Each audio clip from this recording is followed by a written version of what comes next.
Yeah, I mean, I think the vast majority of humans never spill into that. And so this brings us back to the very first thing that we were talking about is how people can get lost in their own life and they think that it's the thing I'm doing versus the way I'm doing the thing. And I don't want people to feel like, oh, I just need to change the way that I do the thing and never aspire to something else. Aspire to whatever you want, but just understand that no matter what you do, if you're not looking at it like, how do I get unbelievably good at this thing? And I don't know if Tony was the one that thought of it, but Tony Robbins certainly introduced the idea to me that progress is a foundational pillar of human happiness. That if you're not making progress, just there is something innate to the human animal that you will be unable to find profound, would he say fulfillment? I don't know. But to me, that's how that became when I really thought about what makes for fulfillment. You do have to be translating your potential into skill set. There's something so inherently pleasurable about I couldn't do it and now I can. Definitely. This is a big reason why I think that people should exercise and lift weights very specifically. There is something, your mind will be changed when you realize you walk in the gym one day and you can't lift a weight. And then after, several months of like putting in the work and trying to get strong, you can now lift something you couldn't lift before. That is one of the freakiest things that you can go through. And when you get that same realization in real life, and this goes back to my whole thing, that I can feel there's something going on in culture right now where people have lost, and maybe because of what you're talking about with the woman at Stanford, where it's like, no, it's not the individual, it's all culture. And people have lost the understanding. It isn't culture, it is the individual. And that's the only place at which you can actually get better at something, where you can then influence the world in some way. But understanding that you can translate that potential into skill, and now you can actually move the needle, make change. But if you don't believe that's possible, and you have Nietzsche's will to power or expansion, however you're going to think about it, you have this internal compulsion. I have to gain control. I have to expand my sphere of influence. But I don't think I can get better. And so the only thing left is you start knocking other things down. That feel like, as I'm saying it now, that cocktail of things feels like it pretty accurately predicts what we're going through right now. That you will have an impulse that you need to satisfy where I have to get control of this situation, but I don't think I can do it by falling in love with something and getting better at it and offering my art to the world in whatever form and getting the echo back, because they are so moved by what I've created that it inspires them to create in their own way. Again, expansive versus constricting. But because you still have this need to expand, to gain control, that you start doing things that are coming from a place of envy, coming from a place of silencing, coming from a place of destruction instead of building up and thinking, oh, I don't want to feel that other people can outperform me or that other people have more control, or recognizing that they do. And because I don't want to feel that way, I'm going to get better. And that, to me, like, if I really think about why do I put myself in front of camera? Why do I go through it? My life is fucking stressful. I'm already rich. What the fuck am I doing? When I think about why I re-engage with the world as intensely as I do, it's because I understand how transformational that moment is when you realize, oh wait, I'm not powerless. I can get better. That's it. Like, that's the juice for me. Yeah, yeah. And it's an ongoing process. There's an expression in Spanish that was like the artist Goya's motto, which is "Aún aprendo," I'm still learning, means I'm learning my whole life. So you might be 46 and you're fabulously wealthy. I mean, look where you live, etc. But just living off your money and playing golf and going to the beach, you'll get depressed. What good does it have money? You need constant challenges. You have an active, voracious mind. You need new things to be applying it to. So of course you're going to want to keep challenging yourself, no matter, and even in the stress. And as we said before when we were talking, stress is good for you. I know it goes against everything that our culture wants us to believe. It wants us to believe that you need to relax, you need to not stress yourself, not work too hard, yoga, blah, blah, blah, blah, blah, blah. And No. Stress is great. Stress is a wonderful drug if you know how to use it. And I just wrote about in ancient cultures where you had shamans and initiation rituals, they would put people through the worst forms of stress, right? They would suspend them hanging from things in their skin. Hooks in their fucking flesh. Yeah. I've seen that live and in person, by the way. It's freaky. Okay. But why do they do this? Okay. No, they other things, the extremes of hot and cold, et cetera, et cetera. And then after that, they would then go dance incredibly fast or run up a mountain. And they would create what this one writer called the omnipotence feeling, the omnipotence effect. Basically, what they had done is they had mastered the neuroendocrine system. They had found a way to engineer our body chemistry to create feelings of ecstasy and euphoria.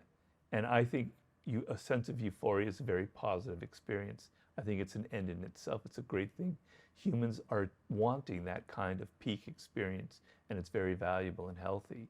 They had created the science of how to get there by creating stress. And then centuries later, neuroscientists realized how they had done it. Basically, by suspending them like you saw, they create the fear effect, which floods the body with adrenaline, right? And adrenaline is an incredibly powerful chemical.